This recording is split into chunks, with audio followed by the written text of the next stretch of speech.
सबैलाई नमस्ते। म अति धन्यवादी छु कि हामी यो परमेश्वरको वचनद्वारा एकअर्कामा यसरी भेट्न सकेका छौँ। आउनुहोस् आज पनि हामी लेवीको 4 अध्यायलाई खुल्ला गर्नेछौँ। लेवी 4 अध्यायको 27 पदबाट हामी पढ्नेछौँ।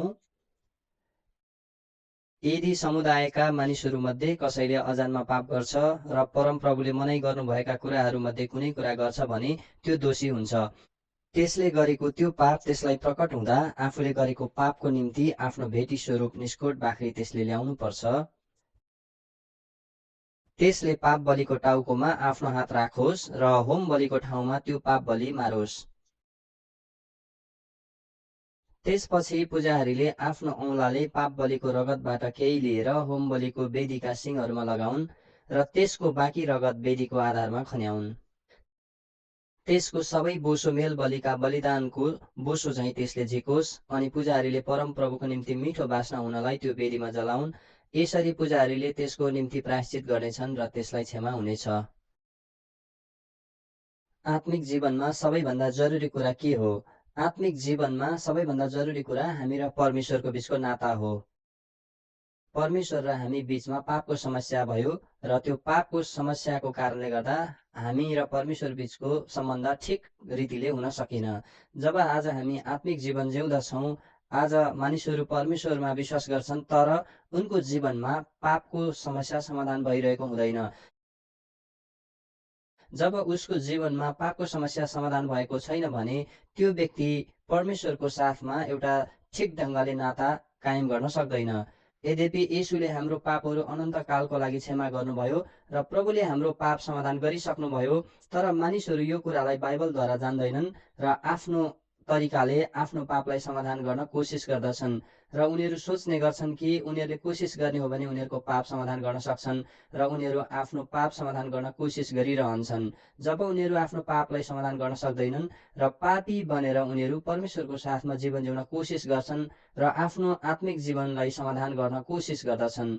एक पटक हाम्रो मिसनको मुख्य पास्टर जो हुनुहुन्छ उहाँलाई एक पटक टिभी रिपोर्टरले एउटा प्रश्न सोध्नुभयो कि पास्टर म हजुरसँग एउटा बातचित गर्न चाहन्छु। अनि पास्टरले भन्नुभयो कस्तो प्रकारको कुरा गर्न चाहनुहुन्छ तपाईँ? उहाँले अनि भन्नुभयो पास्टर तपाईँ र अरूको चर्चमा के फरक छ? अनि पास्टरले सोध्नुभयो तपाईँले कुन फरक विषयमा सुन्नुभएको छ? अनि उहाँले भन्नुभयो होइन पास्टर म जान्न चाहन्छु के फरक छ? र त्यति बेला हाम्रो पास्टरले भन्नुभयो कि हामी विश्वास गर्छौँ कि हामी पापमा जन्म्यौँ र हामी पापलाई समाधान गर्न सक्दैनौँ किनकि हामी सबैले पाप गरेका छौँ र हामी हाम्रो पाप समाधान गर्न केही गर्न सक्दैनौँ। त्यसै कारण परमेश्वर यो जान्नुहुन्छ र येशूले यो संसारमा पठाउनु भयो ताकि हामी यो पापबाट छुटकारा पाउन सकौँ। र येशू मसीहले हाम्रो पाप लिनुभयो अनि हाम्रो पाप लिएर उहाँले क्रुसमा बलिदान चढाउनु भयो र उहाँको बलिद्वारा उहाँले बगाएको रगतद्वारा हाम्रो पाप क्षमा भएर हामी पवित्र भयौँ। हामी यो कुरा विश्वास गर्छौँ। त्यसो भए के पास्टर अरू मण्डलीका मानिसहरूले यो कुरा विश्वास गर्दैनन्? के अरू चर्चका मानिसहरूले यो मान्दैनन् कि येशूले उनीहरूको पाप पखालिदिनु भयो, उनीहरूलाई धर्मी बनाउनु भयो, उनीहरूलाई पवित्र पार्नुभयो? के अर्को चर्चको मानिसहरूले यो मान्दैनन्? अनि हाम्रो पास्टरले भन्नुभयो तपाईँ आफै गएर सोध्नुहोस् न। र त्यो टिभी रिपोर्टर गएर धेरै मानिसहरूलाई सोध्यो र उसले सोध्यो कि के तपाईँ धर्मी हुनुहुन्छ कि पापी हुनुहुन्छ? के तपाईँ यो कुरालाई मान्नुहुन्छ? यसरी टिभी रिपोर्टरले धेरै मानिसलाई सोधिसके पछाडि थाहा पाउनुभयो कि आजको समयमा मानिसहरू मण्डली त जान्छन्, प्रार्थना त गर्छन्, बाइबल त पढ्छन्, सेवा त गर्छन् र आत्मिक जीवन जिउन त चाहन्छन्, तर स्पष्ट रूपमा उनीहरूले आफ्नो पाप क्षमा भएको कुरा, मनमा समाधान भएको पाइँदैन। येशू हाम्रो लागि मर्नुभयो तर फेरि हामीले आफूलाई पापी मान्दछौँ भने येशूको मृत्युको के अर्थ भयो र? त्यसै कारण आज मानिसहरू यो भन्ने गर्छन् कि हामी पापी हौँ, फेरि अर्कोतिर भन्ने गर्छन् कि येशू हाम्रो लागि मर्नुभयो र येशूको रगतद्वारा हाम्रो पाप धोइएको छ। र यदि हामी मानिसहरूलाई भेटेर सोध्ने हो भनेदेखि तपाईँ येशूलाई किन विश्वास गर्नुहुन्छ? र उनीहरूले भन्ने गर्छन् हामी येशूलाई यो कारण विश्वास गर्छौँ कि हामी हाम्रो पापबाट छुटकारा पाउन सकौँ, अनन्त जीवन स्वर्ग पाउन सकौँ र हामी पापबाट छुटकारा पाउन चाहन्छौँ अनि हामी स्वर्ग जान चाहन्छौँ। त्यही भएर हामी येशूलाई विश्वास गर्छौँ।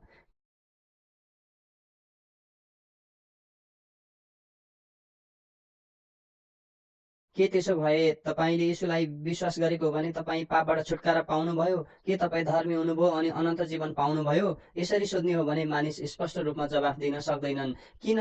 किनकि मानिसहरू पापलाई आफ्नै तरिकाले समाधान गर्न चाहन्छन्। उनीहरूलाई यो थाहा छैन कि पापलाई कसरी समाधान गरिन्छ।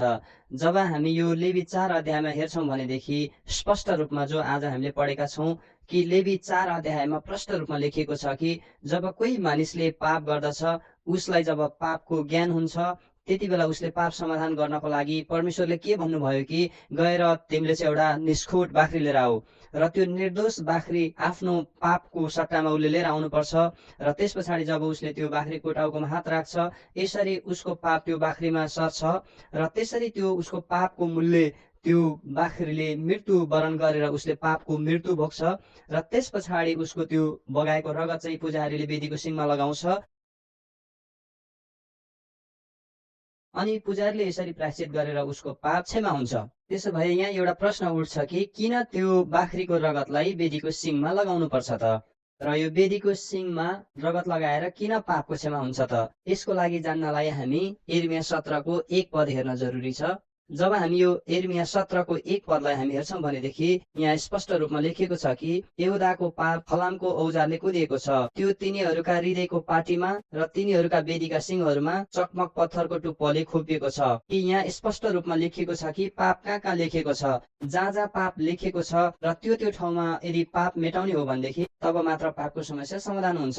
तब हाम्रो जीवनमा विभिन्न प्रकारका व्यवहारहरू गर्दछौँ र जब हाम्रो जीवनमा हामीले अलग अलग प्रकारको व्यवहारहरू गर्छौँ अनि त्यो कुराहरू हामी लेख्दछौँ र त्यो किन लेख्ने हो त? त्यो याद गर्नको लागि हो। र त्यो लेखेको किन मेटाइन्छ भनेदेखि त्यो जुन उद्देश्यले हामी लेखेका थियौँ त्यो पुरा भयो भने हामी त्यसलाई मेटाउँछौँ। उदाहरणको लागि यदि मेरो र तपाईँको बिचमा एउटा व्यवहार गर्यौँ र त्यसलाई कसरी हामी गर्छौँ त त्यो व्यवहार मानिलिउँ मैले भने तपाईँलाई हामी अब घडीको व्यापार गरौँ र मैले तपाईँलाई घडी दिएँ, मैले तपाईँलाई 100वटा घडी दिएँ र तपाईँले त्यो घडी लगेर व्यापार गर्नुहोस् भनेर भने र त्यो बेलामा तपाईँ र म के गर्छौँ भन्दा तपाईँको साथमा एउटा डायरी हुन्छ, मेरो साथमा पनि एउटा डायरी हुन्छ अनि मेरो डायरीमा मैले लेख्छु कि मैले तपाईँलाई 100 घडी दिएको छु र त्यो 100वटा घडीको पैसा आउन बाँकी छ। र तपाईँले पनि आफ्नो डायरीमा के लेख्नुहुन्छ भने मैले 100वटा घडी छ र त्यो 100 घडीको पैसा दिनुपर्छ। यसरी तपाईँले आफ्नो डायरीमा लेख्नुहुन्छ र मैले मेरो डायरीमा पनि लेख्छु र त्यस पछाडि के हुन्छ त मैले त्यो डायरीमा लेखेको कुरा हेरेर म याद गर्छु, तपाईँको पनि डायरीमा लेखेको हुन्छ र त्यो हेरेर तपाईँ याद गर्नुहुन्छ। जब तपाईँले त्यो डायरी हेर्नुहुन्छ कि तब तपाईँलाई याद हुन्छ मैले 100 घडीको पैसा तिर्नुपर्छ। मैले पनि जब त्यो डायरी हेर्छु कि मलाई याद हुन्छ अब मैले त्यो 100 घडीको पैसा लिन बाँकी हुन्छ। र एक दिन तपाईँले के गर्नुहुन्छ, तपाईँले त्यो घडीको पैसा मलाई ल्याएर दिनुहुन्छ। जब तपाईँले त्यो पैसा मलाई दिनुहुन्छ अनि तपाईँ के गर्नुहुन्छ, आफ्नो त्यो लेखेको जुन छ त्यो मेटाइदिनुहुन्छ। किन? किनकि जुन उद्देश्यले त्यो लेखेको थियो त्यो उद्देश्य अब पुरा भएको छ, त्यसै कारण तपाईँले त्यसलाई मेटाइदिनुहुन्छ। त्यसै गरी जब तपाईँबाट मैले पैसा जब लिन्छु त्यति बेला मैले पनि मेटाउँछु। किन त? किनकि यसको उद्देश्य के थियो भने तपाईँले यो 100वटा जुन घडी लिएर जानुभएको थियो, पैसा दिनुभएको थिएन, जबसम्म तपाईँले पैसा नदिनु भएको अवस्थासम्म मैले त्यो लेखेर राख्छु, जब तपाईँले दिनुहुन्छ अनि म मेटाइदिन्छु। यस तरिकाले म के गर्छु, त्यो लेखिएको कुरालाई मेटाइदिन्छु र त्यो समय तपाईँ र मेरो बिचमा अब बाँकी लेनदेन केही हुँदैन र त्यस पछाडि हामी एक आपसमा हामी भेट्ने हो भनेदेखि म पनि यो याद गर्दिनँ कि तपाईँले 100 घडी लगेर अब मलाई पैसा दिन बाँकी छ र तपाईँ पनि यो याद गर्नुहुन्न कि म अब त्यो 100 घडीको पैसा दिनुपर्छ।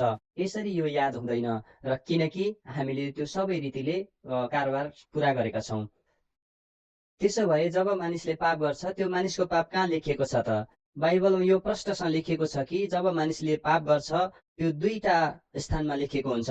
यो बाइबलको यिर्मया 17को 1 पदमा लेखिएको छ कि यहुदाको पाप फलामको औजारले कुदिएको छ र यो कहाँ लेखेको छ त्यो पनि लेखेको छ, त्यो तिनीहरूका हृदयको पाटीमा र तिनीहरूका वेदीका सिङहरूमा चकमक पत्थरको टुप्पाले खोपिएको छ। जब हामी यहाँ हेर्छौँ भनेदेखि पाप 2 ठाउँमा लेखिएको छ र त्यो एउटा ठाउँ चाहिँ हृदयको पाटी हो र वेदीको सिङमा पनि लेखिएको छ।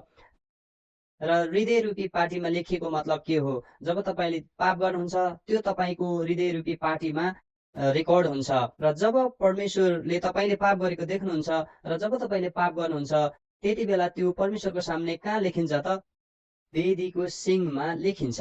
त्यसै कारण यसको लागि लेवी 4 अध्यायमा हामी हेर्छौँ भनेदेखि यो देख्न सक्छौँ कि जब त्यो मानिसले पाप गरेको छ र उसले पापको लागि उसले एउटा निष्कट बाख्री ल्याएको छ र उसले त्यो बाख्रीको टाउकोमाथि हात राख्ने हो भनेदेखि अनि त्यो पाप चाहिँ बाख्रीमा जान्छ अनि पापको ज्याला मृत्यु हो अनि त्यो बाख्री मर्छ अनि रगत नभइकन पाप क्षमा हुँदैन। त्यही कारण त्यो बाख्री मारिनुपर्छ र त्यो बाख्रीको रगत लिएर वेदीको सिङमा लगाइन्छ।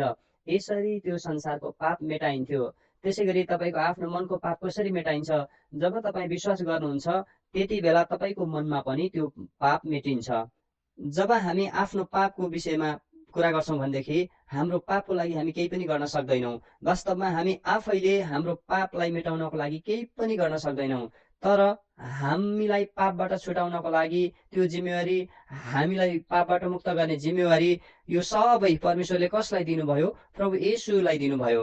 र जसै पुरानो करारमा एउटा बाख्री हुन्छ एक पापको लागि छुटकारा दिनको लागि, त्यो एउटा बाख्री आउँछ र यो एक पाप छुटकाराको लागि एउटा बाख्री अनि उसको बलि भएर वेदीको सिङमा लगाएर उसको एउटा पापको क्षमा हुन्थ्यो। तर जब येशू ख्रिस्ट आउनुभयो र येशू ख्रिस्टले यो जगतको पाप आफूमा लिनुभयो, सारा मानव जातिको पाप येशूले आफूमा लिनुभयो र हाम्रो सारा पाप अधर्मको लागि येशू ख्रिस्ट के गर्नु पर्यो? क्रुसमा मर्नु पर्यो। जब येशू प्रभु क्रुसमा मारियो अनि उहाँ गाडिनु भयो र तेस्रो दिनमा उहाँ बौरी उठ्नुभयो कि उहाँले आफ्नै रगत लिएर स्वर्गमा जानुहुन्छ। र त्यसै कारण बाइबलमा के लेखिएको छ? हिब्रू 9:11 पद जब हामी हेर्छौँ भने यसरी लेखिएको छ, जब ख्रिस्ट अघिबाटै आइसकेका असल कुराहरूका प्रधान पुजारी भएर आउनुभयो, उहाँ अझ महान र सिद्ध पवित्र वासस्थानद्वारा जानुभयो, जो हातले बनेको होइन, अर्थात् यस सृष्टिको अङ्ग होइन।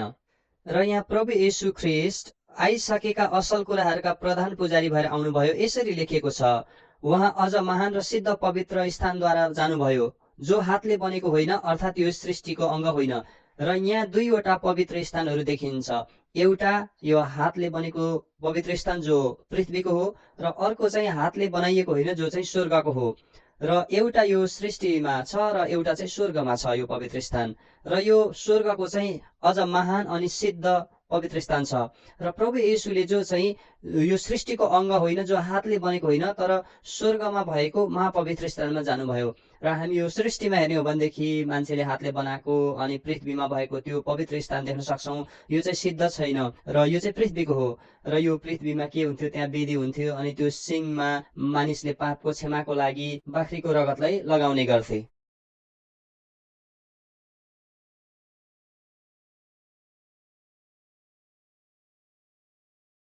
तब यो सबै कुरा किन लेखिएको छ? ताकि हामी स्वर्गको पवित्र स्थान विषयमा जान्न सकौं। र स्वर्गको पवित्र स्थान सिद्ध छ र त्यहाँ पनि वेदी छ र त्यहाँ मानव जातिको अनन्तकालको पाप लेखिएको हुन्छ र त्यो पाप चाहिँ येशू आफ्नो रगतले अनन्तकालको लागि मेटाउनुहुन्छ। यो प्रकारको कुरा चाहिँ पृथ्वीमा पनि देखाइएको छ। र परमेश्वरले यस प्रकारले हामीलाई यो कुरा प्रकट गर्नुभयो कि हामी येशूले कसरी हाम्रो जगतको पाप उठाउनुहुन्छ भनेर जान्न सकौं। र येशूले त्यो पाप चाहिँ क्रुसमा खतम गरेर येशूको रगतद्वारा सारा मानव जातिको पाप मेटाएर धर्मी बनाउने अनि मानिसहरू स्वर्ग जान सक्नुहोस्। र यसको लागि येशूले स्वर्गको त्यो पवित्र स्थानमा गएर अनन्तकालको लागि हाम्रो पाप मेटाउनु भयो।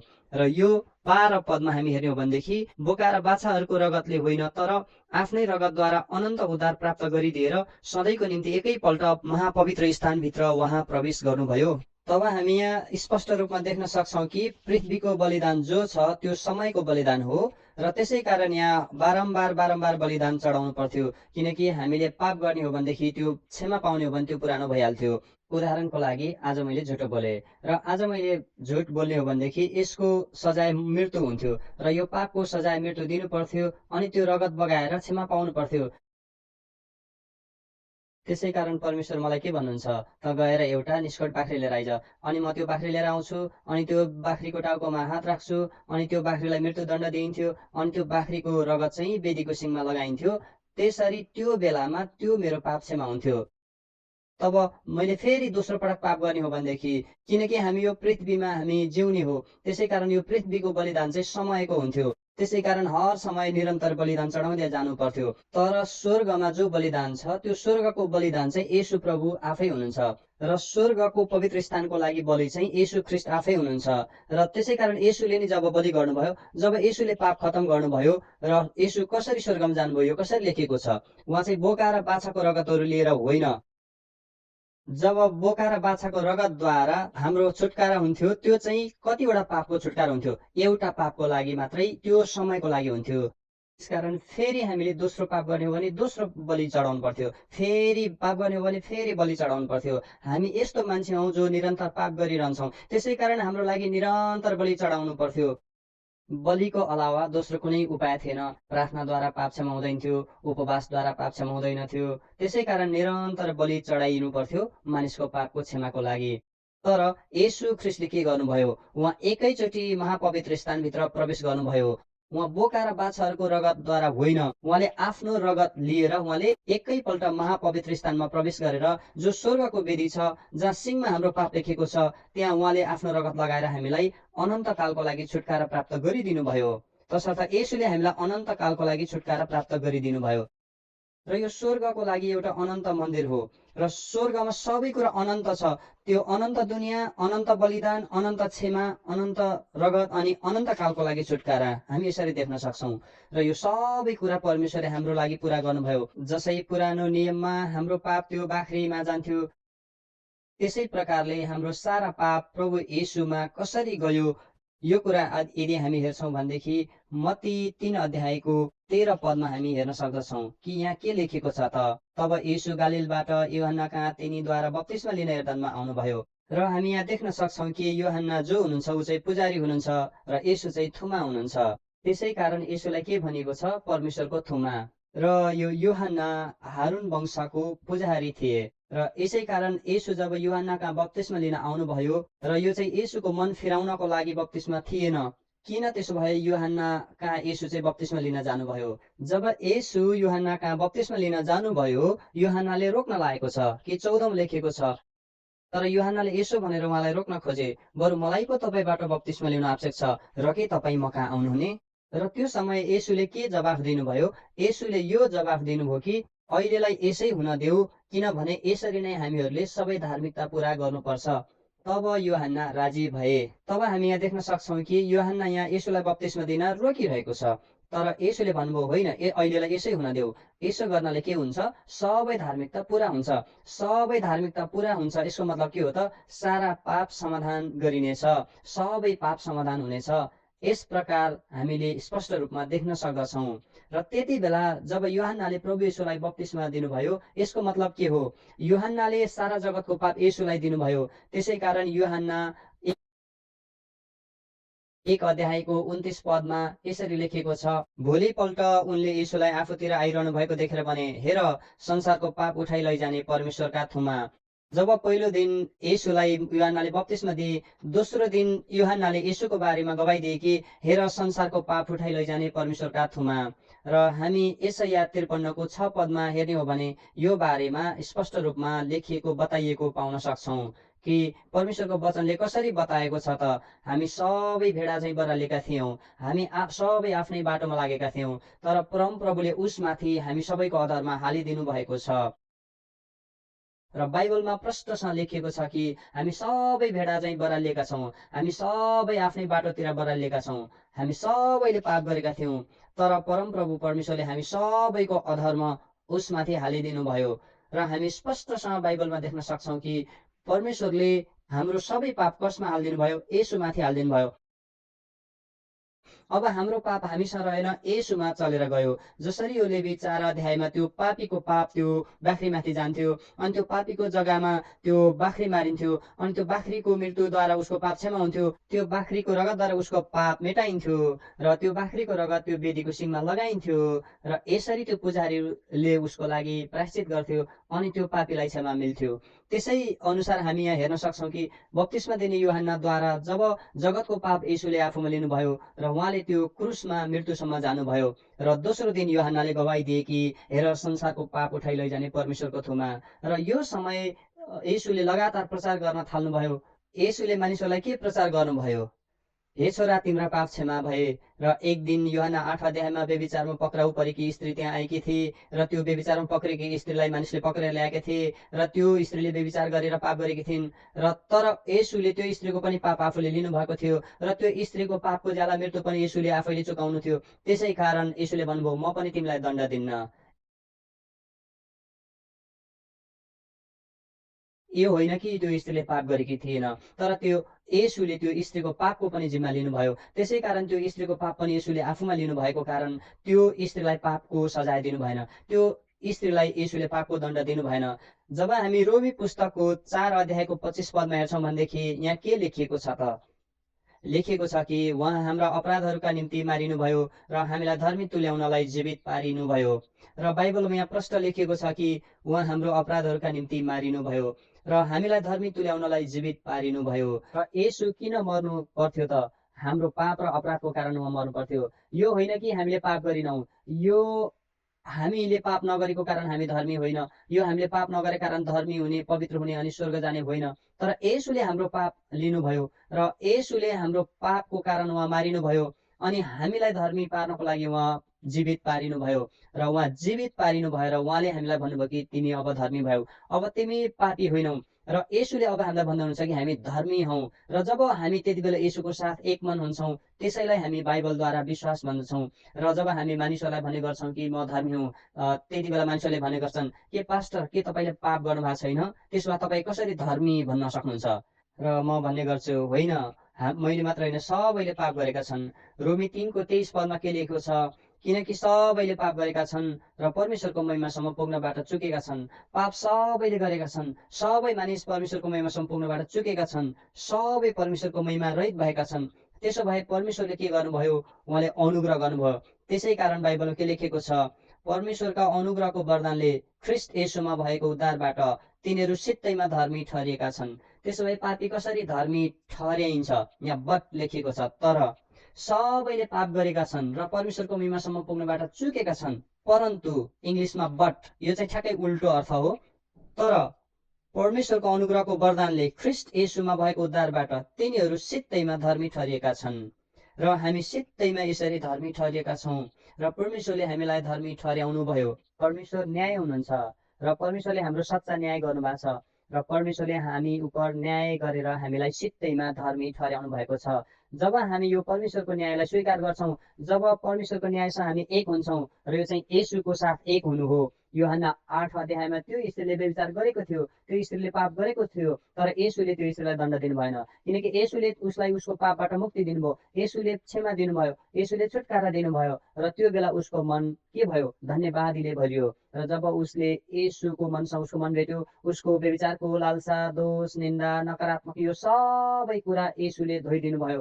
जसरी हाम्रो पेट भर खाना खाइसके पछाडि अरू बाँकी खाली जग्गा रहँदैन र हाम्रो साथमा भोक हुँदैन अनि हाम्रो पेट खाली हुँदैन र भोक रहँदैन, त्यसै गरी जब यो स्त्री येशूको मनसँग एक मन हुन्छन् र त्यो बेलादेखि लिएर त्यो स्त्रीको मन परमेश्वरको अगाडि अति धन्यवादी भएर, येशू प्रति धन्यवादी भएर, र येशू धन्यवाद, म जस्तो व्यभिचारमा पक्रेको स्त्री मर्नु पर्थ्यो, म नरकमा जानु पर्थ्यो, म नाश हुनु पर्थ्यो, तर हजुरले मेरो पाप सबै लिनुभयो र हजुरले मेरो पाप क्षमा गरिदिनु भयो। येशू तपाईँले मलाई धर्मी बनाउनु भयो, येशू हजुरले मलाई पवित्र बनाउनु भयो, धर्मी बनाउनु भयो, म हजुरलाई धन्यवाद दिँदछु। यसरी यो स्त्रीको मन धन्यवादीले भरिन्छ। उसको मनको लालसा, दर्द, पीडा सबै के हुन सक्यो? गायब हुन सक्यो। र जब हामी देख्दछौँ कि पहिलो कोरिन्थी 6 अध्यायको 10 पदमा के लेखेको छ? पहिलो कोरिन्थी 6 अध्यायको 10 पदमा लेखेको छ, चोरहरू, लोभीहरू, मतवालाहरू, निन्दा गर्नेहरू, लुटाहरू परमेश्वरका राज्यको हकदार हुने छैनन्। यसको मतलब के हो? यदि तपाईँले चोरी गर्नुभयो, यदि तपाईँले लोभ गर्नुभएको छ, यदि तपाईँ मतवाला हुनुहुन्छ, यदि तपाईँले गाली गर्नुभएको छ, यदि निन्दा गर्ने हुनुहुन्छ भने तपाईँ स्वर्गको राज्यको हकदार हुन सक्नुहुन्न, स्वर्ग जान सक्नुहुन्न। हामी यस्तै दशामा थियौँ, हामी यस्तै अवस्थामा थियौँ। तर 11 पदमा एउटा सुसमाचार छ। यहाँ के सुसमाचार छ त? तिमीहरू कोही यस्तै थियौ। कस्तो थियौ? मतलब चोर थियौ, लोभी थियौ, मतवाला थियौ, अनि गलत जीवन बाँच्ने थियौ, अनि त्यो व्यभिचारी स्त्री जस्तै थियौ। तिमीहरू यस्तै थियौ, तर यहाँ पनि लेखिएको छ, तर बट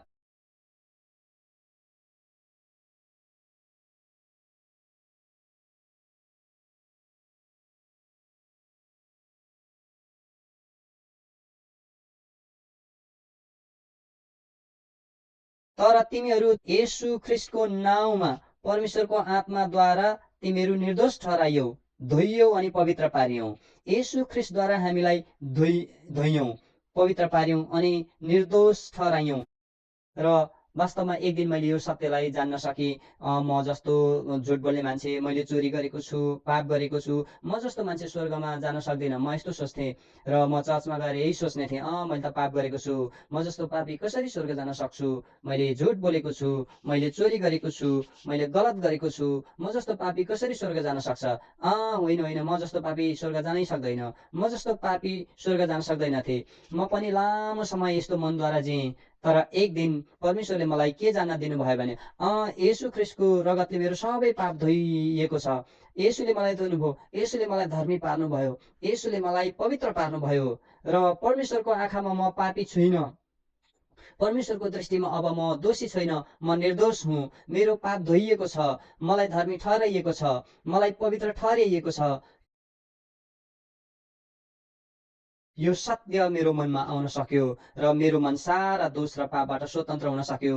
र त्यो बेला मेरो मन परमेश्वरको साथमा एक हुन सक्यो र म बहुत खुसी र धन्यवादीको साथ जीवन जिउन सकेँ। आज धेरै मानिसहरू किन उनीहरू पापी छन्? किनकि उनीहरू स्पष्टसँग परमेश्वरको वचन जान्दैनन्, कसरी उनीहरूको पाप धोइएको छ र उनीहरूलाई धर्मी अनि पवित्र ठहराइएको छ। र म आशा गर्दछु कि परमेश्वरको वचन सुनेर तपाईँको मन पनि यो कुरामा स्पष्ट हुन्छ कि प्रभु येशूले तपाईँलाई धर्मी बनाउनु भयो, पवित्र बनाउनु भयो अनि तपाईँको पाप धोइएको छ। र जसै पुरानो करारमा त्यो बाख्री अनि थुमाको बलिदान थियो, त्यसले येशूलाई जनाउँछ। पुरानो करारको पापी हाम्रो चित्र हो र त्यो बाख्री येशूको चित्र हो। र जो त्यो बाख्री चाहिँ पापीको लागि मर्यो, त्यो चाहिँ येशूको चित्र हो, जो हाम्रो पापको लागि येशू क्रुसमा मर्नुभयो। र त्यो बाख्रीको रगत चाहिँ येशूको रगतको छाया हो। जसरी त्यो बाख्रीको रगत वेदीको सिङमा लगाइन्थ्यो, त्यसै गरी येशूले आफ्नो रगत स्वर्गमा लगेर स्वर्गको पवित्र स्थानको वेदीको सिङमा लगाउनु भयो र उहाँको त्यो रगतद्वारा हाम्रो पाप धोइदिनु भयो र उहाँले हामीलाई धर्मी बनाउनु भयो। अनि बिना मूल्य हामीबाट केही पनि नलिकन उहाँले हामीलाई सित्तैमा धर्मी ठहराउनु भयो। र वास्तवमै म आशा गर्दछु कि तपाईँ यो येशूलाई विश्वास गर्नुहुन्छ, जसले तपाईँको पाप धोइदिनु भयो, पवित्र गराउनु भयो अनि धर्मी गराउनु भयो। उहाँले हामीलाई पापी छोड्नु भएको छैन। म आशा गर्दछु तपाईँ त्यो धर्मी ठहर्याउने येशूलाई विश्वास गरेर धन्यवादको जीवन जिउनुहुनेछ। आजको लागि म यति नै भन्नेछु। आउनुहोस् हामी प्रार्थना गर्नेछौँ। पवित्र पिता परमेश्वर, हजुरलाई धन्यवाद दिँदछौँ। वास्तवमा परमेश्वर, जब हामी पुरानो करारमा देख्छौँ त्यो बाख्री कसरी मारिन्थ्यो र त्यो बाख्रीको रगत त्यो वेदीको सिङमा लगाइन्थ्यो अनि त्यो पापीको पाप मेटाइन्थ्यो। परमेश्वर, जब येशू हाम्रो पाप सबै लिनुभयो र उहाँ क्रुसमा बलिदान हुनुभयो र येशूले क्रुसमा बगाएको रगतद्वारा हाम्रो पाप येशूले अनन्तकालको लागि मेटाइदिनु भयो र येशूले हामीलाई अनन्तकालको लागि छुटकारा प्राप्त गरिदिएर हामीलाई शुद्ध बनाएर, धर्मी बनाएर, पवित्र बनाउनु भयो। परमेश्वर, वचन सुन्ने सारा मानिसहरूको साथमा हजुरले अनुग्रह दिनुहोस्, ताकि उहाँहरूले उस येशूलाई विश्वास गर्नुहोस्, जस येशूले उहाँहरूको पाप धोइनु भएको छ, पवित्र पार्नु भएको छ अनि धर्मी ठहराउनु भएको छ। हजुरलाई धन्यवाद दिँदछौँ यो समयको लागि। येशूको पवित्र नाउँमा म प्रार्थना गर्दछु। आमेन। धेरै धेरै धन्यवाद।